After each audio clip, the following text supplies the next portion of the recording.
Nothing has the power to communicate like type.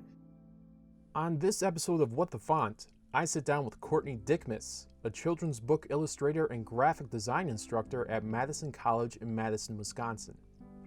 Courtney, in your opinion, why is choosing the right font so important in relaying a message? That's going to be the single most important factor in communicating the emotion of your message. I think a lot of times the reason why there's so many strong opinions about type choice is because when it's wrong, it's really confusing for the viewer. I mean, imagine if you had a stop sign in a script. Please stop.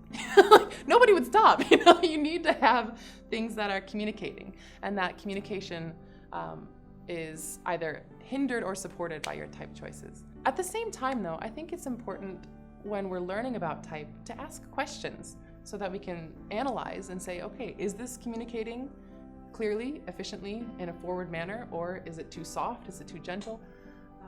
I think asking questions about type and discussing it with each other is really important. But I think the reason why it matters is because it's about communication, and that can be either bullseyed or totally taken off course by the type choice. Using the right font will give your message more value and appeal. Asking questions will be beneficial as to whether or not you're relaying your message in a clear manner.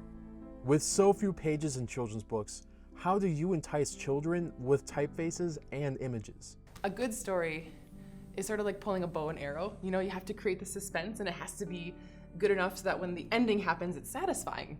And the text and the image are totally in love. Like, they are completely dependent upon each other. So a spread like this, where it says that nothing was happening with her fishing adventures. She didn't get any bites, not even a nibble. So just one line of type, not even a nibble.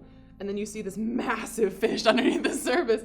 And as a young viewer, you're gonna read both of these together, right? The disparity between the type and the image is what makes picture book text writing so exciting. Choosing the correct font will help the viewer understand the message you are trying to relay when you think about how the font will visually affect the viewer's thoughts. Think about the feeling. What's the emotional atmosphere that you're trying to communicate? And then choose the typeface that has the personality, the visual personality of that feeling. Because we are visual creatures. When we look at something, we read all of the signals much faster than we read the actual type, the letters that are communicating the language. Our brain is very quick to absorb visual information. So think about what's the feeling, what's the emotion that you're trying to communicate, and choose the typeface accordingly. Do you have any tips you can share with people who might need some help in choosing a font for their message? A really classic type used in a very subtle manner can elevate any piece. So if you're not sure what to do, edit, rein it back. Use just one type, maybe two for body copy, and then use those two to communicate your message. So if you don't know what to do, less is more. Do you have any final thoughts about fonts and typefaces? The more you learn about something, the deeper your knowledge gets, the more accurately and interestingly you can use it in your own work. It's okay to be dorky about type. Like, really, the more you learn about it, the more it starts to enchant you. So let yourself be seduced by it. Let yourself be enchanted by the details and the stories.